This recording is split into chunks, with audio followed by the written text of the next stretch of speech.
메리 크리스마스. 옆 사람에게도 우리 메리 크리스마스. 성탄의 아침이 옳습니다. 영상으로 기도에 참여하는 분들에게도 메리 크리스마스. 오늘 현장에서 예배당에서 예배하길 원하시면 11시 예배로 오시지 말고 9시 예배로 오시면 더 좋겠다, 그런 생각이 듭니다. 그렇게 하시고 시간들을 조절하시면 좋겠습니다. 자, 오늘 성경은 우리에게 무슨 말씀을 주실까요? 오늘 사사기 10장인데 어제 사사기 9장에서 기드온의 아들로 세겜 사람 부인의 아들 아비멜렉이 왕이 되어졌던 이야기. 그래서 왕된 모습을 그 막내 아들 요담이 나무 우화로 핑자했던 이야기가 어제의 말씀이었죠. 그래서 감람나무, 무화과나무, 포도나무가 신실하게 자기의 분수를 알고 자기의 삶을 드러내고 있었던 모습. 그러나 가시나무가 우쭐대서 그 아비멜렉이 왕된 것을 폭로하고 있는, 비난하고 있는 그런 우화의 이야기를 들어볼 수 있었습니다. 교회에 성경에 나오는 그런 나무들이 좀 있으면 좋겠다, 그런 생각이 들어서 감람나무를 심을 수 있을까? 무화과나무나 포도나무는 그렇게 어려운 것이 아닌데 그런 생각을 했어요. 자, 1절의 말씀 같이 한번 읽어봅시다. 1절 2절에요. 시작. 아비멜렉의 뒤를 이어서 이사갈의 사람 도도의 손자 부하의 아들 돌라가 일어나서 이스라엘을 구원하니라. 그가 에브라임 산지 3일에 거주하면서 이스라엘 사사가 된 지 23년 만에 죽음에 3일에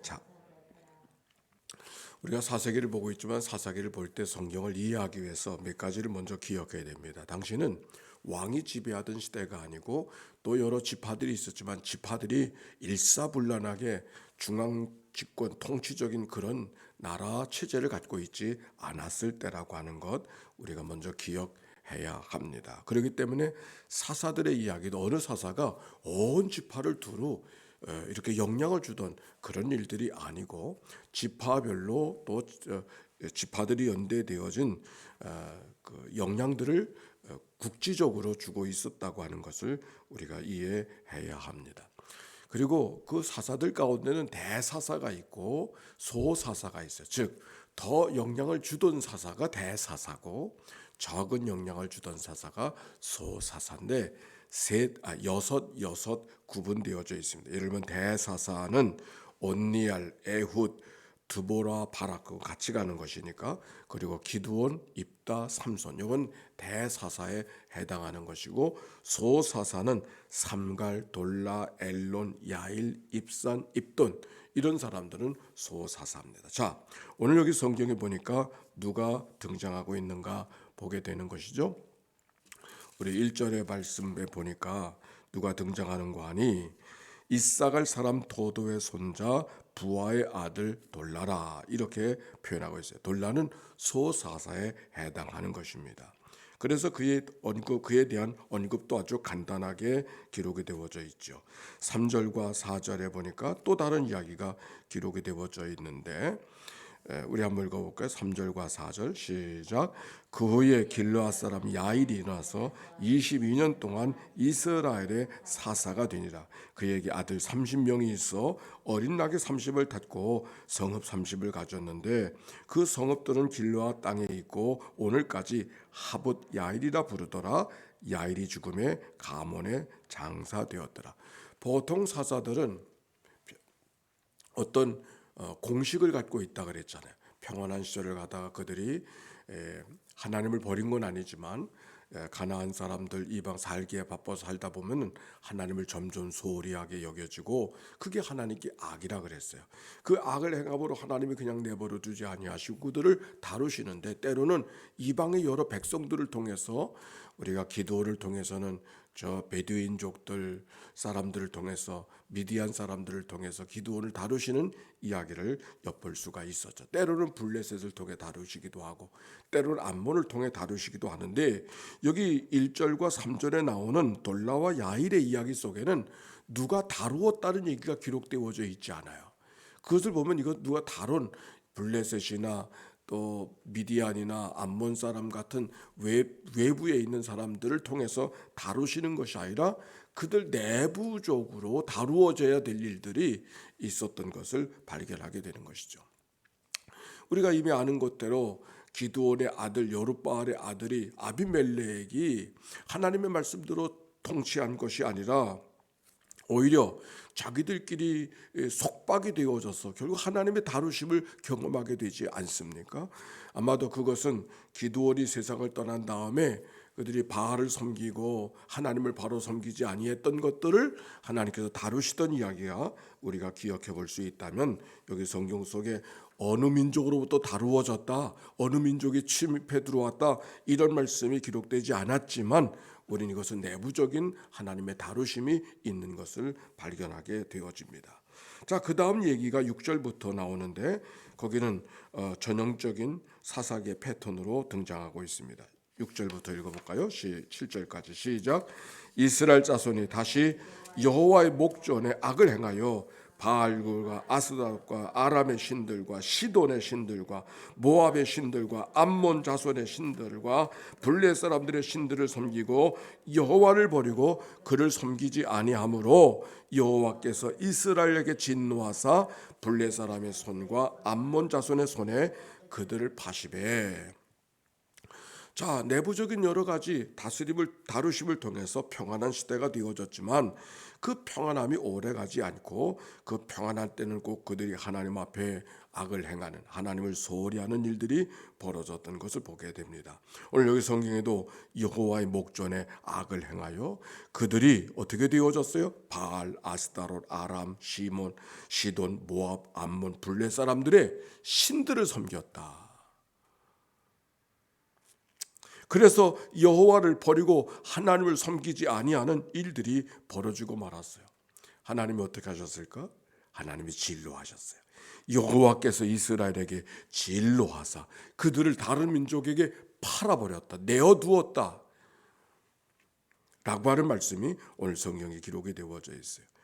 블레 사람의 손과 암몬 자손의 손에 그들을 파심으로 18년 동안이나 그렇게 팔아두었던, 내버려 두었던 이야기가 성경 속에 기록이 되어져 있죠. 아마도 이 말씀 속에 팔아버렸다고 하나님 내동댕이 쳤다 그런 말이 아니죠. 하나님은 여전히 그들을 사랑하셨을 거예요. 그러나 그들은 자기 사는데 분주해서 자기 사는데 너무 마음 쓰느라고 하나님의 손을 잡으려고 하지 않았던 18년 동안이다. 우리가 이렇게 말씀을 읽어야 되겠죠. 하나님은 그들이 그들 가운데 있었을 때 하나님을 내버리고 살아가는 일들을 내어두지 않으셨습니다. 진노하셨습니다.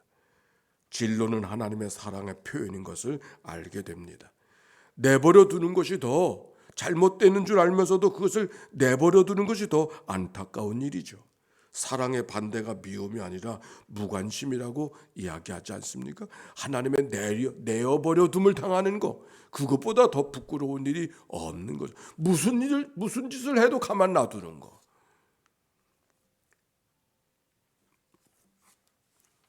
하나님은 그렇게 하지 않으셨어요. 하나님은 진노하시고 그들을 돌아서기를 원하셨던 하나님의 채찍, 하나님의 진노, 하나님의 다루심이 그들 가운데 있다 하는 것을 알게 됩니다.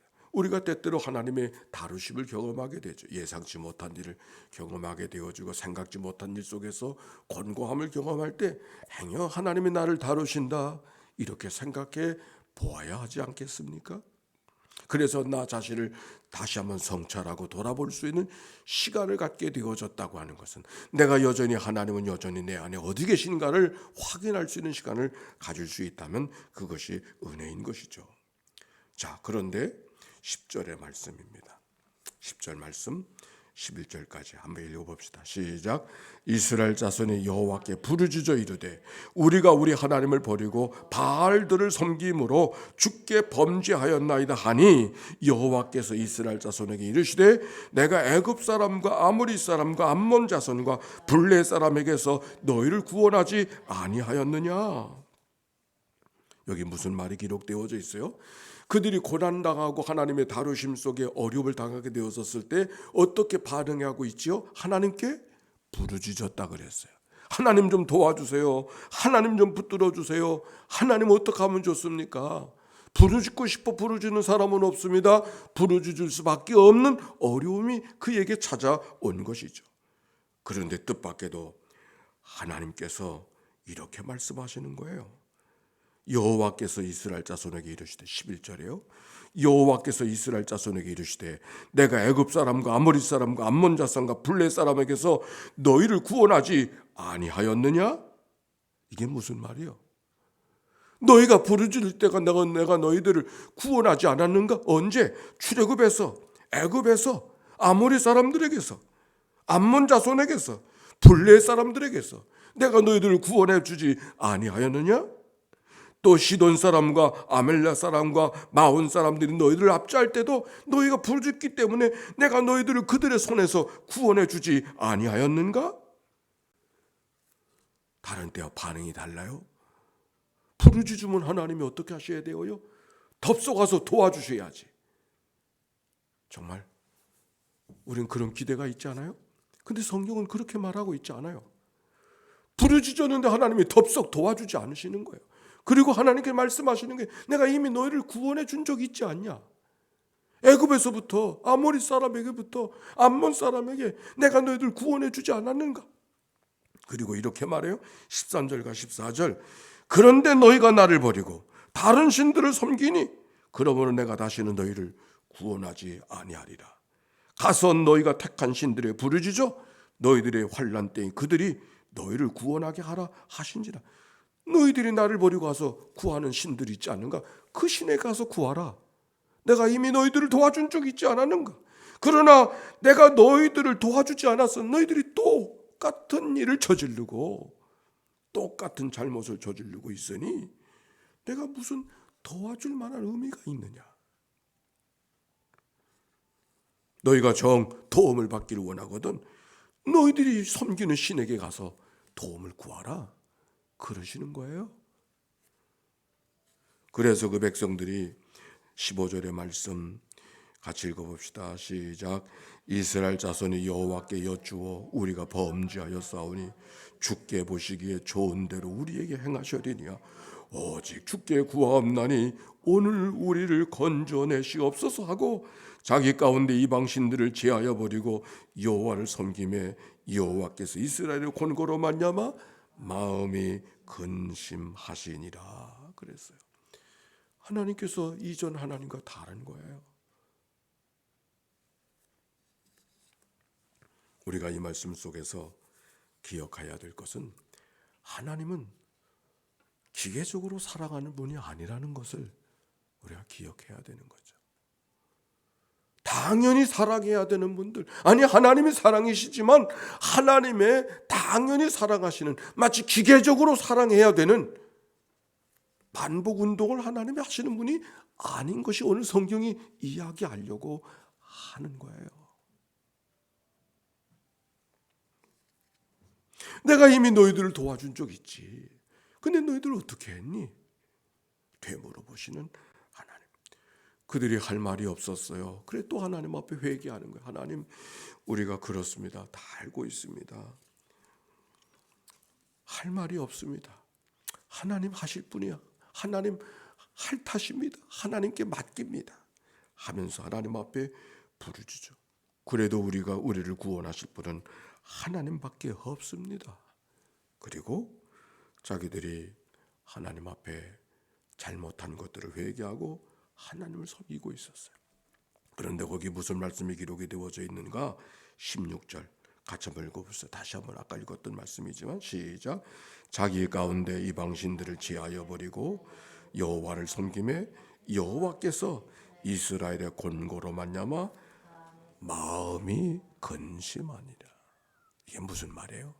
이게 무슨 표현이에요? 이스라엘의 곤고, 그 다루심을 통해서 정말 부르짖을 수밖에 없는 안타까움과 탄식과 눈물과 한숨과 탄식이 절로 나오는 그 일들 속에 그 백성들이 얼마나 어렵겠어. 그런데 그걸 보고 하나님께서 참 잘 됐구나, 꼴 좋다, 하나님 그러고 계시지 않잖아. 하나님 뭐라고 그러셨어요? 하나님이 근심하고 계시다. 하나님은 기계적으로 돕는 분이 아니지만 하나님이 도와주지 않으시고 계셔요. 아직도. 여기 보세요. 17절에도 보니까 그때 암몬 자손이 모여서 길르앗에 진을 쳤으므로 이스라엘 자손들이 모여서 미스바에 진을 치고 길르앗 백성과 방백들이 서로 이르되 누가 먼저 나가서 암몬 자손과 싸움을 시작하랴 그가 길르앗 모든 주민의 머리가 되리라 하니라. 아직도 문제가 해결되지 않았어요. 사사가 나타나지 않았어요. 하나님 앞에 여전히 도탄 속에 눈물로 기도하고 부르짖어 간구하고 있었어요. 근데 또 다른 사건이 또 생기는 게, 더 어려운 일이 또 생기는 거예요. 그러나 그때 하나님이 무엇하고 계시는가, 우리가 그것을 알아들어야 될 말씀이 오늘 성경이죠. 하나님의 기다리심, 하나님의 근심, 하나님이 근심하고 계시다. 누구 때문에? 우리 때문에, 그 백성들 때문에 하나님이 근심하고 계시다. 우리가 어려울 때 나만 어려운 게 아니라, 하나님이 내가 아파할 때 나만 아픈 것이 아니라 하나님이 나보다 더 아파하신다고 하는 거. 내가 힘들어할 때 하나님이 룰랄라 하시는 것이 아니라 내가 힘들어하는 것보다 더 하나님이 힘들어 하신다고 하는 말씀. 내가 어려울 때 하나님 무엇하고 계시는가? 하나님 왜 이렇게 기도 듣지 아니하시는가? 이럴 때가 있죠. 내가 내 자녀들 때문에, 내 사업 때문에, 내 환경 때문에, 하나님 앞에 내 가족들 때문에 힘들어할 때 하나님 무엇하고 계시는가? 오늘 성경이 말하잖아요. 하나님이 근심하고 계시다. 내가 힘들어하는 거 더 힘들어하시고, 내가 아파하는 것보다 더 아파하시고, 내가 속상해하는 것보다 더 속상해하시면서 안타깝게 바라보시는 그 하나님의 마음. 아직도 문제가 해결되지 않았어요. 문제 외에 문제가 또 닥쳐버리고 마는 이 십자가의 이야기. 우리는 어떻게 해야 될까요? 기다릴 수밖에 없죠. 기도하고 기다릴 수밖에 없어요. 기도하고 기다리는 백성을 하나님이 어떻게 하시는가? 그거는 내일 11장의 이야기예요. 내일 가서 보고, 거기까지 가지 말고 오늘 기도하고 기다리는 백성, 우리가 함께 기도하고 기다리는 백성으로서 오늘을 살아가야 된다고 하는 말씀. 오늘 요즘에 교회는 우리 이종찬 권사님, 최영희 권사님 댁의 딸 이자연이 38살에 지금 뇌경색이 와서 좀 중환자실에서 뇌수술도 하고 있습니다. 온 교회와 온 청년들이 우리 이자연 딸 때문에 힘들어하고 있습니다. 기도해 주세요. 우리 이자연이 38살인데 우리 교회 청년을 대표하는 사람이고, 또 교회 학교도 열심히 봉사하고, 또 요즘에는 올해는 재무부 집사가 돼서, 젊은 사람이 들어가니까 재무부도 금방금방 일이 정리가 돼서 이재현 집사 없으면 어떡할 뻔했는가. 이렇게 지금 하고서 근데 그 딸이 지금 내일을 알 수 없는, 그러니까 부모님의 마음이, 어저께도 통화하다 보니까 하나님께서 왜 이렇게 시련을 주시는지, 그 하나밖에 없는 딸을 이렇게 이러신다고, 하나님밖에 도울 일이 없다고 지금 그러면서 안타까워하는 모습을 바라봅니다. 그래서 온 청년들이 다 안타까워하고 우리가 다 안타까운 마음을 갖고 있는데, 우리가 한 가지 기억할 것은 우리만 안타까워하는 것이 아니라 하나님도 안타까워하신다고 하는 것, 우리가 기억하고 지금은 기도하고 기다릴 때라고 하는 것. 하나님이 어떻게 이 일들을 다루어 가실 것인가를 아직은 모르겠어. 그러나 하나님의 세상이니까 하나님이 어떻게 이끌어 가실 것인가를 기대하면서, 다만 지금은 기도하고 기다릴 때라고 하는 것. 바로 그 마음으로 하나님 앞에 기도해 주시길 바라요. 이것이 그 가정의 얘기만이 아니라 우리 모든 삶에서 기도하고 기다리는 시간이 꼭 있어야 됨을, 꼭 있어야 됨을. 있으면 좋은 게 아니라 꼭 있어야 됨을 오늘 성경이 이야기하고 있어요. 그때 기다리고 기도하고 기다리는 그 시간에 하나님은 하늘에서 뒷짐지고 계시지 않다고 하는 사실을 우리가 꼭 기억하고 그 하나님의 마음을 담아서 우리가 하나님 앞에 다가서는 그런 아침, 그런 이 기도가 우리 가운데 있게 되기를 바랍니다. 함께 기도하십시다. 사랑이 많으시고 자비로우신 아버지 하나님, 감사합니다. 여기 사사들의 이야기에 하나님, 그들이 도탈에 하나님 앞에 부르짖었지만 그들이 원하는 시간에 하나님의 반응하지 않으시고 그들이 원하는 시간에 하나님의 아무런 믿음도 하고 있지 않으셨을 때 그들이 하나님 앞에 회개하고 돌아서서 기도하며 하나님을 기다리고 있는 백성들의 모습 속에 우리가 걸어가야 될 삶의 모습을 발견합니다. 기도하고 기다리는 이 백성들을 하나님께서 내버려 두지 아니하시고 어떻게 다루고 계시는가를 기억할 수 있게 해주시옵소서. 우리의 삶도 기도하고 기다릴 줄 아는 믿음의 삶이 되게 하시고 하나님은 우리를 사랑하시되 기계적으로 사랑하시는 분이 아닌 것을 기억하고 하나님 앞에 마음을 열고 뜻을 다하여 살아가는 주의 백성들 되도록 인도하여 주시기를 주님이여 간절히 바라옵고도 원합니다. 사랑하는 딸 이자야를 기억하여 주시기를 원하오며 안타까운 마음으로 부르짖기도 하는 사랑하는 부모님들의 마음과 친구들의 마음들을 연락하여 주시옵소서. 하나님이여 그 생명을 이 땅에 허락하신 분이 하나님이실진데 가야 되는 일도 이끌어 가실 분이 하나님이신 것을 믿습니다. 하나님이 도우셔서 인도하여 주시옵소서. 하나님 하시는 일들을 드러낼 수 있도록 인도하여 주시기를 우리 하나님 아버지여 간절히 바라옵고도 원합니다. 사랑 많으시고 자비로우신 아버지 하나님, 성탄의 아침이 옳습니다. 기쁨으로 다가오신 하나님의 거룩한 은혜가 가정마다 심정마다 임하게 해주시옵시고 가장 높은 곳에서는 하나님께 영광이요 기뻐하심을 입은 사람들 중에 하나님의 넉넉한 평화가 임하게 하여 주시옵소서. 하나님이여 은혜의 계절, 기쁨의 계절, 축복의 계절 되게 주시기를 주님이여 간절히 바라옵고도 원합니다.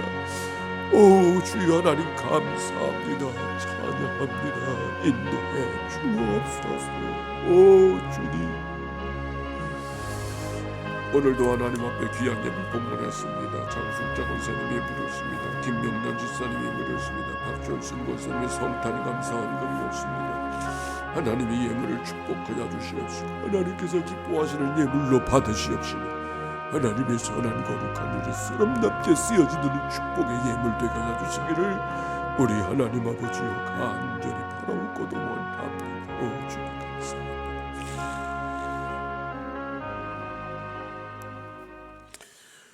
성탄의 아침입니다.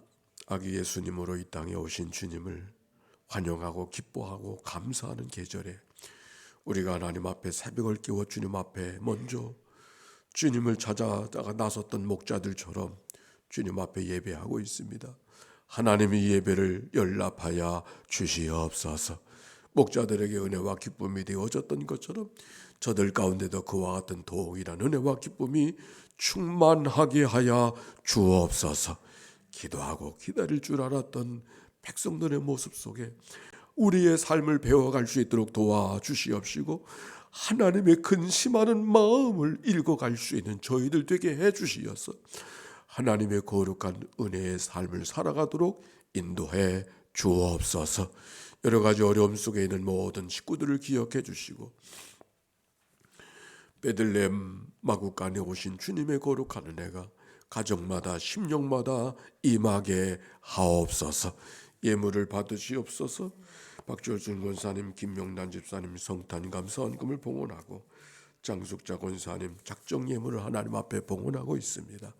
하나님의 예물을 주님이 축복하시고 하나님의 거룩한 은혜가 그 심령 속에 온 교회 속에 가득 임하게 하옵소서. 오늘 성탄의 소식이 온 가정, 온 누리 속에 가득 임하는 복된 하루 되게 하옵소서. 예수님의 이름으로 기도하옵나이다. 아멘. 이제는 성부, 성자, 성령 삼일체 하나님의 크신 은혜와 사랑이 오늘 모여 기도하고 돌아가는 주의 백성들, 영상으로 깨어 하나님 앞에 예배하는 주의 백성들 가운데 이제와 같이 영원히 함께해 주시기를 축원하옵나이다. 아멘.